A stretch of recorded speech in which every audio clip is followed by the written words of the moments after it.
The first speaker of this session, continuing the electron-molecule collision section, is Karel Houfek from the Charles University in Prague. And as you can see, he's going to be talking about electron collisions with diatomic molecules.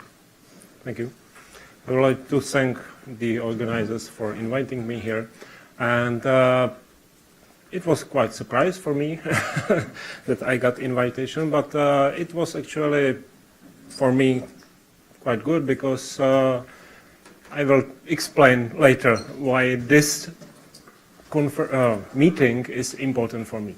And I decided to talk mostly about diatomic molecules, even though we are now working mostly on or trying to go to polyatomics. But in Prague we did a lot of calculations for diatomics, so I think I can tell something about uncertainties in cross-sections for diatomic molecules. I did my work with many colleagues from different groups, and so I wrote them all here, and the different parts of calculations were done in with different people. Our group mostly was interested in nuclear dynamics for electron-molecule collisions. That means there are usually in calculations there are two steps how to do that. First, to calculate potential energy curves or surfaces, and then to do nuclear dynamics on these surfaces. And that's everybody, I think, knows that these processes go through some resonance state, and lots of processes can happen. And we are interested especially in vibrational excitation and dissociative electron attachment, and also in associative detachment, which is reverse process of dissociative electron attachment. The theory proceeds in two steps. First, fixed nuclear calculations are done for potential energy surfaces where neutral, of course, neutral is simple, it's bound. For molecular negative ion, we have parts which are bound and parts where the molecular anion is in resonance state. And so in this, we call it auto-detachment region, we have to run some electron scattering calculations to have idea where resonance is and what is the width of the resonance, which is connected to lifetime of the resonance. When we get these data, then we usually construct some model for nuclear dynamics. So why nuclear dynamics is important, I will explain in a minute by showing some examples.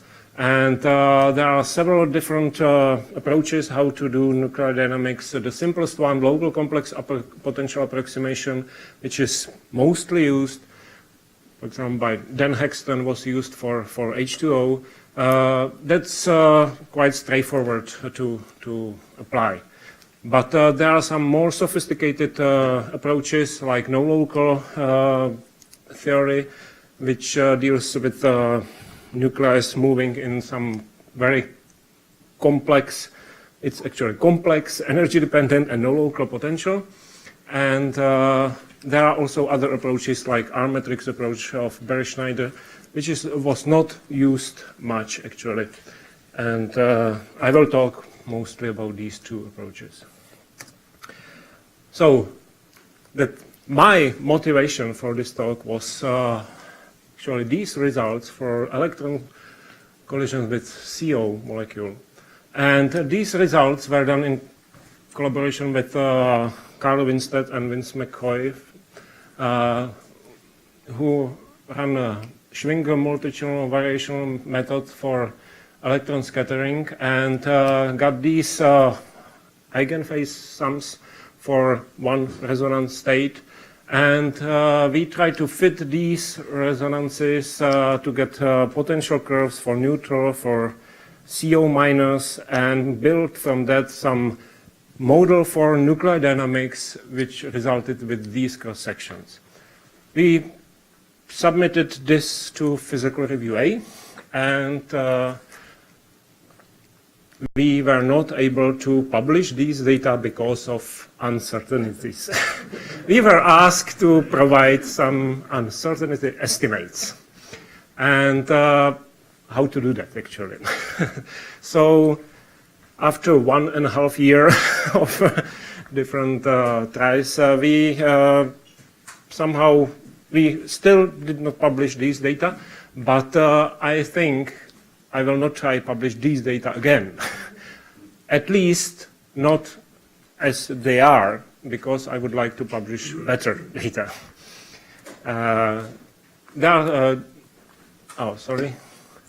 Here are cross-sections for vibrational excitation from ground state to first excited states and to second, which look, there's experiment of Michael Alland, a blue curve, and it's not so bad compared to our results. But if we go to higher vibrational states, like 0 to 9 transition or 0 to 10 transition, we can see there are some large discrepancies here. Of course, cross-section goes rapidly down, it's smaller and smaller, and so if there are some problems, they will be seen at these higher transitions. The most important thing which I would like to point out is thresholds. Thresholds for in our calculations are certainly wrong compared to correct thresholds, which should be these are not cross-sections, these are just lines to showing where threshold is. And when we compared our results with other calculations, which were done in UK by Leslie Morgan and recently by Vincenzo Laporta in cooperation with Jonathan Tennyson, they got results which are also very nice for lower transitions, but for higher transitions there are also some discrepancies. And again, I suspect that there are problems with thresholds, and also they used local complex approximations, which could be wrong for higher transitions, but about that later. So here are potentials which were used for different calculations. That black curve here, this is neutral, and here is resonant curve for CO minus. And these curves were used for our calculation because, and these are at Hartree-Fock level calculated.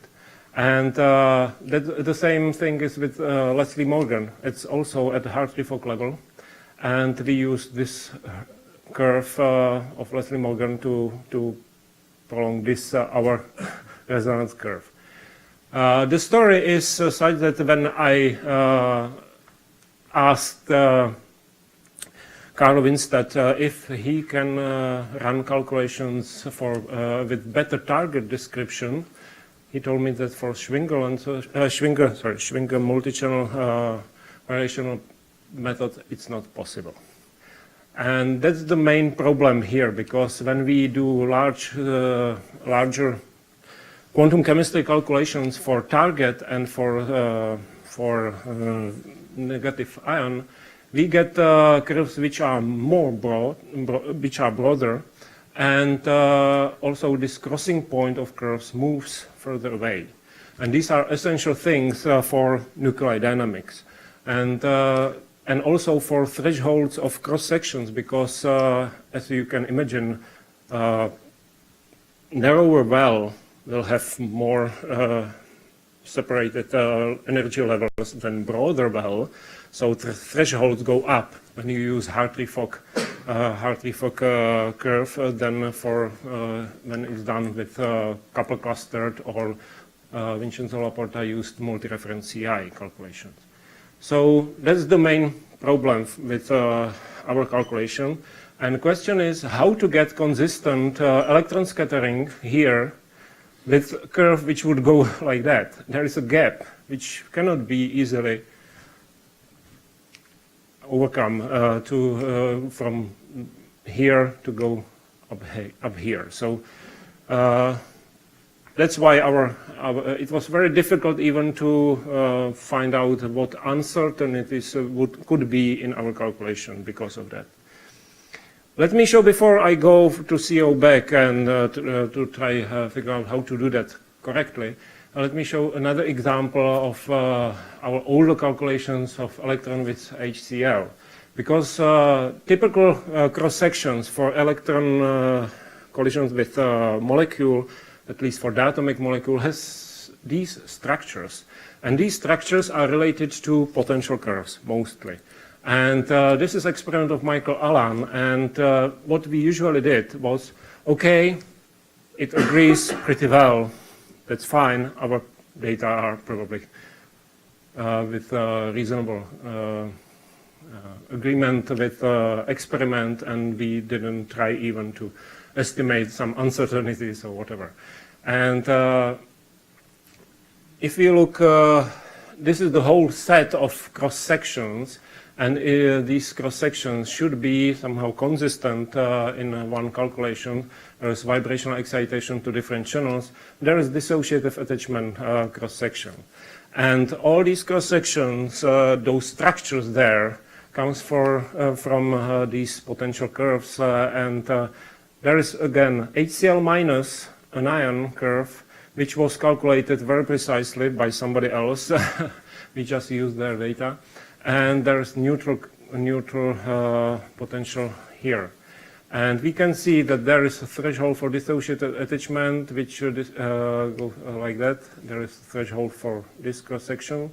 At that energy, oscillations in cross-sections for vibrational excitation stops. These are standard boomerang oscillations, which comes from this part of potential. And there are also very narrow resonances here, which live here in this outer well. And it's clear from this picture that if we would not have a correct potential curve, we would not be able to get these resonances and oscillations correctly.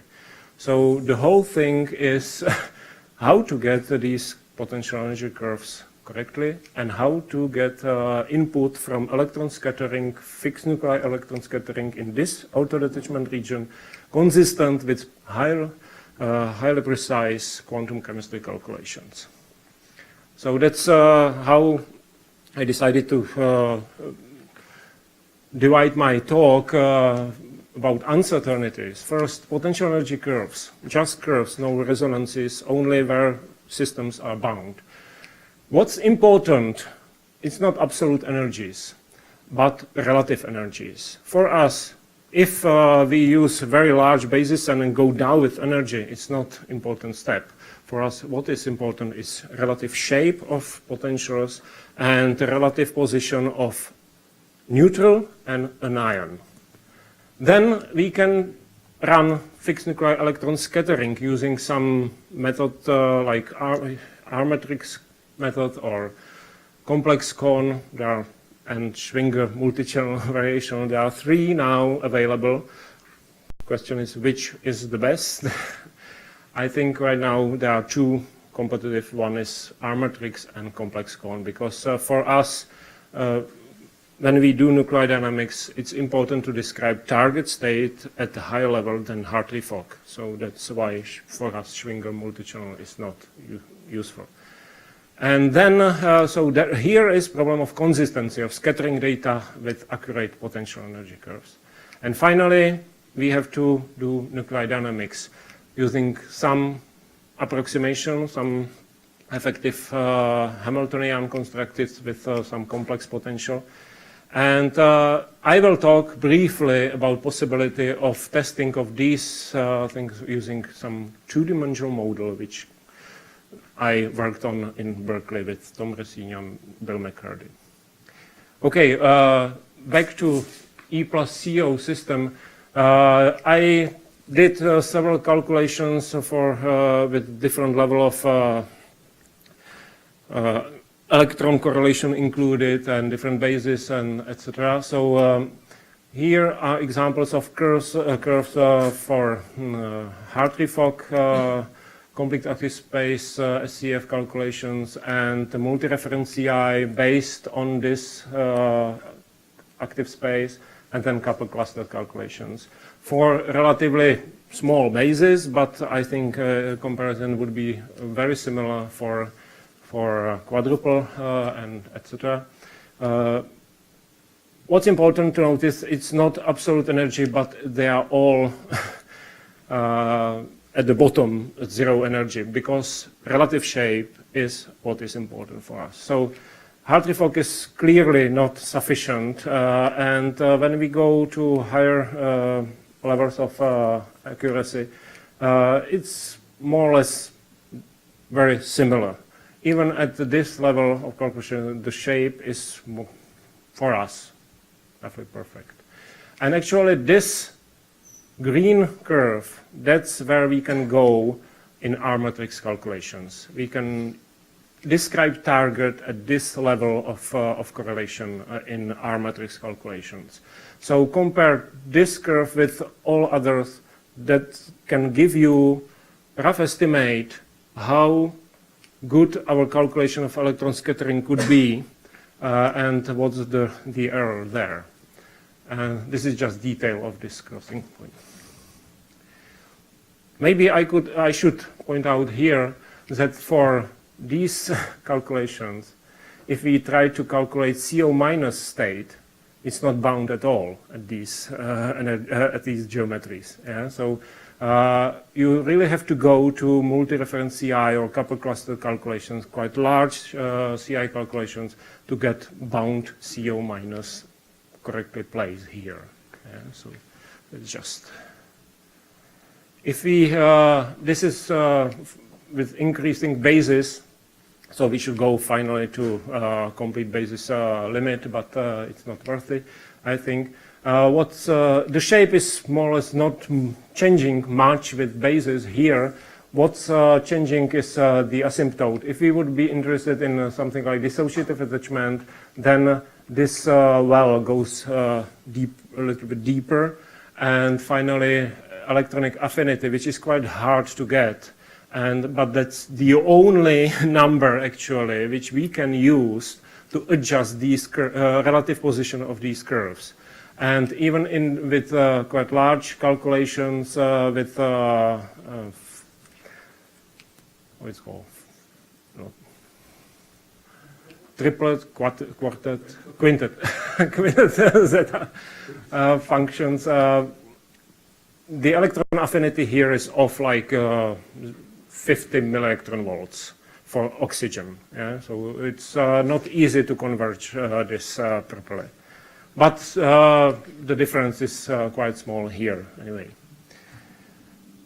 So based on these curves which we got from large quantum chemistry calculations, can we somehow get proper resonance state here, and then to get correct results compared to experiment?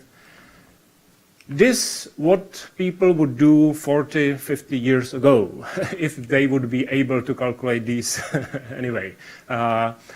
They would just invent some curve here and width to do local complex potential calculations, which were at the time called boomerang model. And we would get something very reasonable compared to experiment. And for diatomic, it's doable in this way.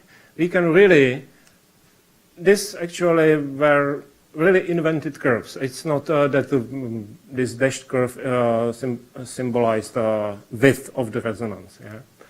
And so we can get good results, but still, the question is why this is twice higher peak, and there are some discrepancies.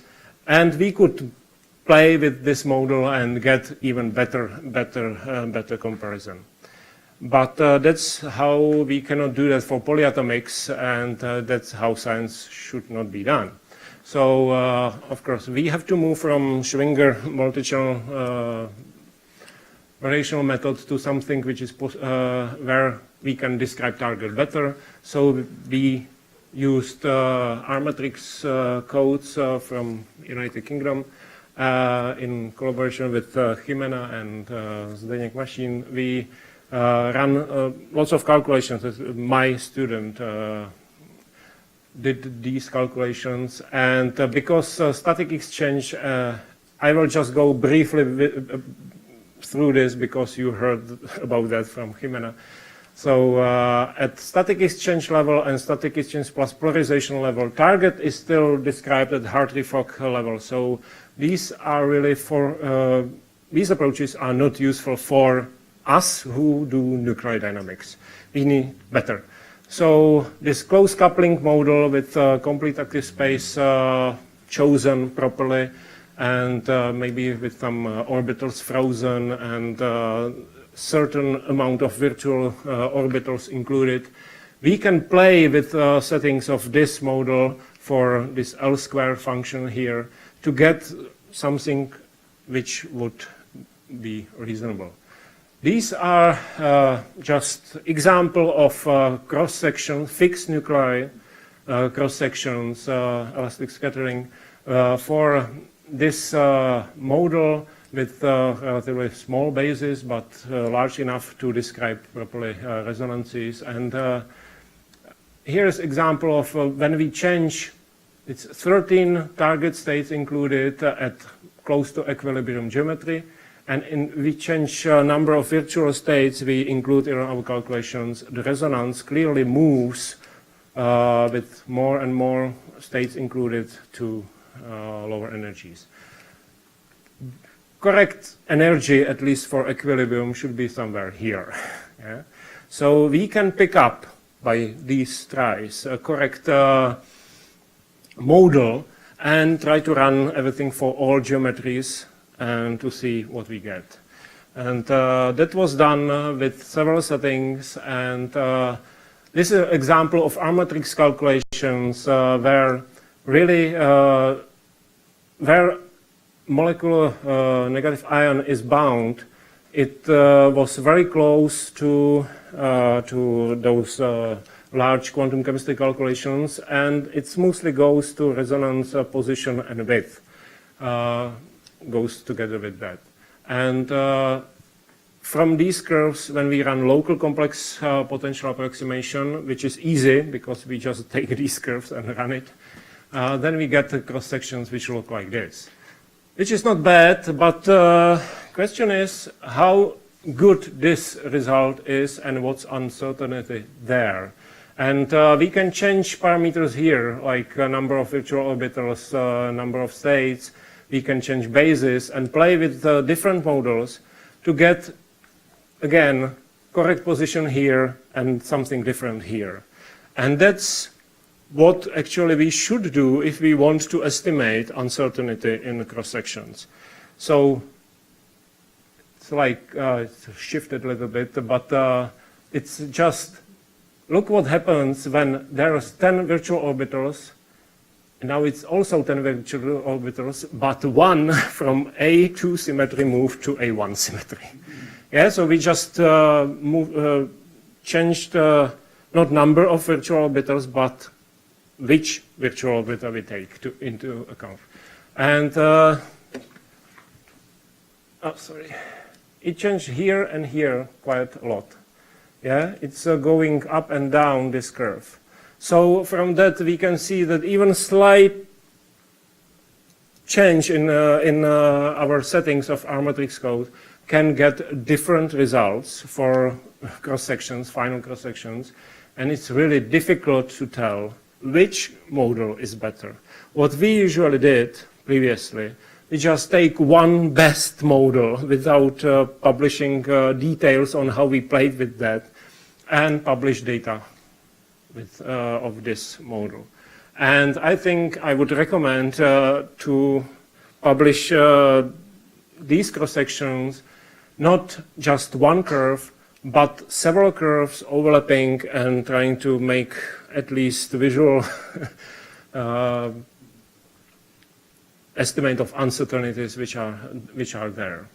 And of course, this is also important that we fit this curve perfectly. Yeah, that there is some uncertainty here, of course, so we can play with models which fit this curves properly, plus minus 50, 10%, and take all these models which can reproduce this curve and trying to figure out what's uncertainty there. There is just one. There was 10 orbitals, 13 states.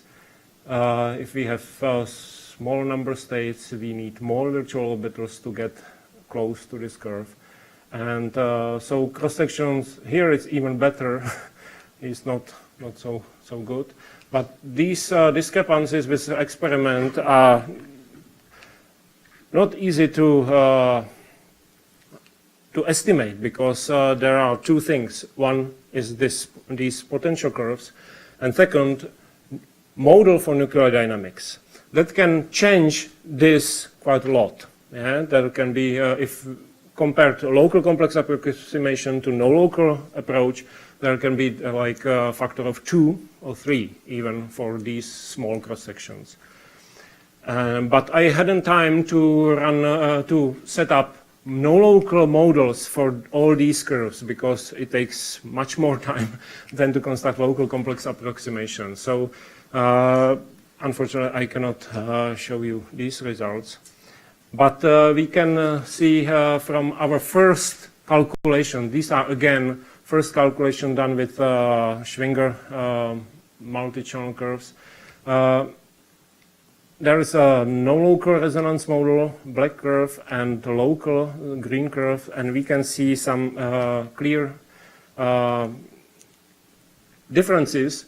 And so there is another uncertainty in our calculations, and that's the model for nuclear dynamics. This can be actually tested somehow using simple two-dimensional model, which we introduced with Tom Ressigno and Bill McCarty in Berkeley. And we use this model to test different approaches for nuclear dynamics. It's very simple, just 2 degrees of freedom. It can be solved numerically exactly. That's without Born-Oppenheimer approximation, without anything like that. And so with proper boundary conditions and proper two-dimensional potential, we can describe like incoming electron here. This well here is for vibrational motion of molecule, and here actually is a small barrier through which the electron tunnels into this deep well, and so it can be captured here, and vibrational motion starts to go larger, and electron can be bound here. In dissociative attachment channel. So this model has all essential features of electron molecule collisions with diatomic molecule at least. And we can, for this potential, we can run fixed nuclei calculations, we can do electron scattering, we can find the bound states for electron and resonances for different geometries. And this is just one-dimensional picture for nuclear dynamics, for local complex potential approximation, at least for N2. It's very similar to CO. And we can see that all these curves are very similar to real curves. So using this simple model, we can test different approximations. And here's an example of calculation with boundary condition. It was done using exterior complex scaling. So it was on the grid and completely integrated with very small error in computations.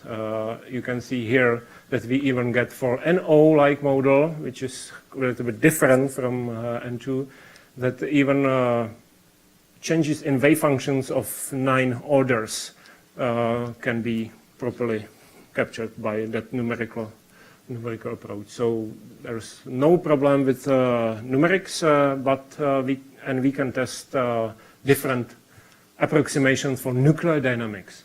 So we can construct this simple local complex potential approximation and solve this one-dimensional Schrödinger equation to obtain cross sections. And motivation for this was really NO, electron collision with NO, which were done in Berkeley by Cynthia Trevisan mostly. And the problem was that there were some discrepancies between two different experiments. It's Michael Allen experiment, the brown curve, and these dashed curves are from Steve Bachman group. And this is the final published calculation, yeah? Based on complex cone fixed nuclei calculations, and then doing local complex approximation with some extensions like barrier penetration factor, no local imaginary part. And so motivation for this test of different approaches was that why we did that two-dimensional model. And here are results of tests for local complex potential approximation. It's a full 2D model for NO, gives this black curve, which I hope you can see. And there are three other curves, just pure local complex potential with barrier penetration factor, which is correction to get correct elastic collision, elastic cross section, and some like mid-step between local and no local is to take into account imaginary part, which is no local of the potential, but real part stays local. And clearly, not single one of these approaches reproduces this black curve. Local complex approximation for NO goes widely off for low energies. They finally approach each other here, but still there is some discrepancy with exact answer. And question is if we can do better than this. And really, full no-local theory of nuclear dynamics can do better than this.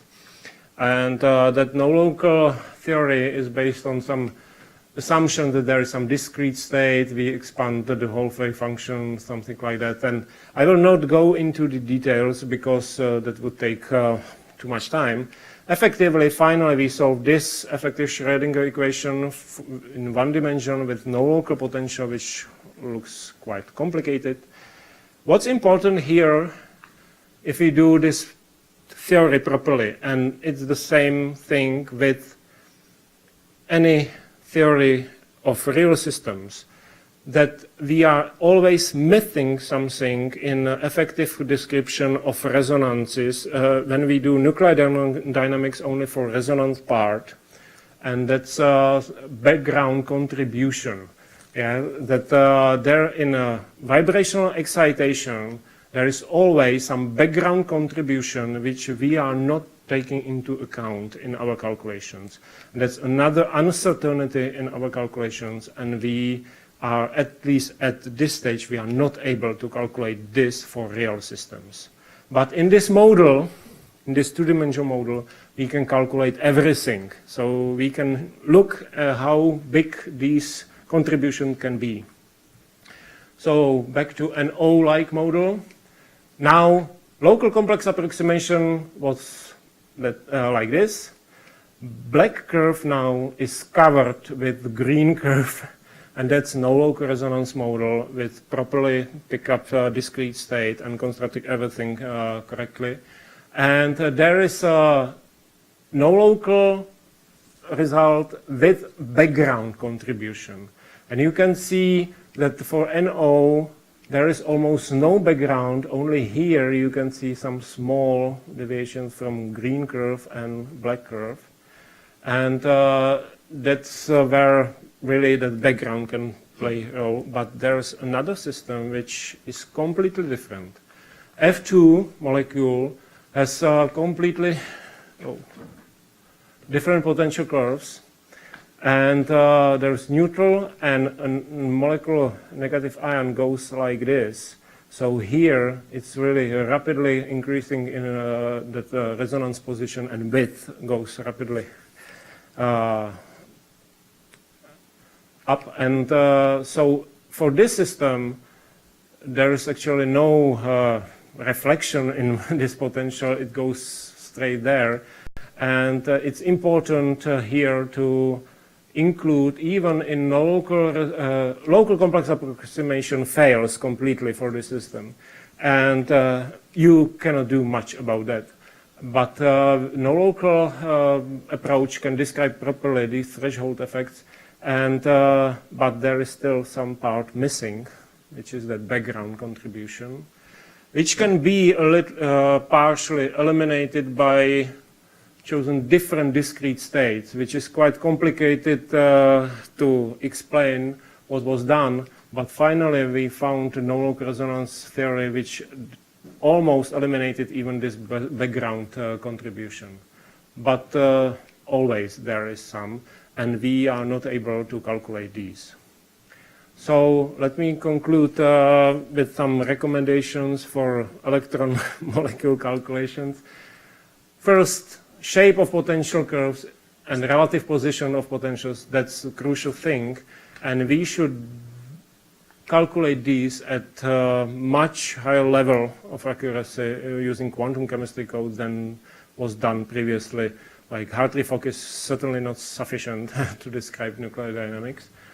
And once we have these, then there is a problem of consistency of scattering data with accurate potential energy curves. My suggestion is just to look at curves where they cross, if we are capable to calculate that, and then try to set up model for electron scattering calculations, which would reproduce this curve somehow. And that's, at least in my opinion, doable somehow, for some systems at least. And finally, there are uncertainties in nuclear dynamics, and these can be quite large depending on system. It's not easy to quantify this uncertainty in general, because it depends on the system, how potential cross each other, if no local effects are important, when we have to take them into account. So there can be like differences like factor of 2, 3 for different cross sections. So that's quite really difficult to say. And of course, always should be better to use no local theory for nuclear dynamics, but that's not easy, especially for polyatomics.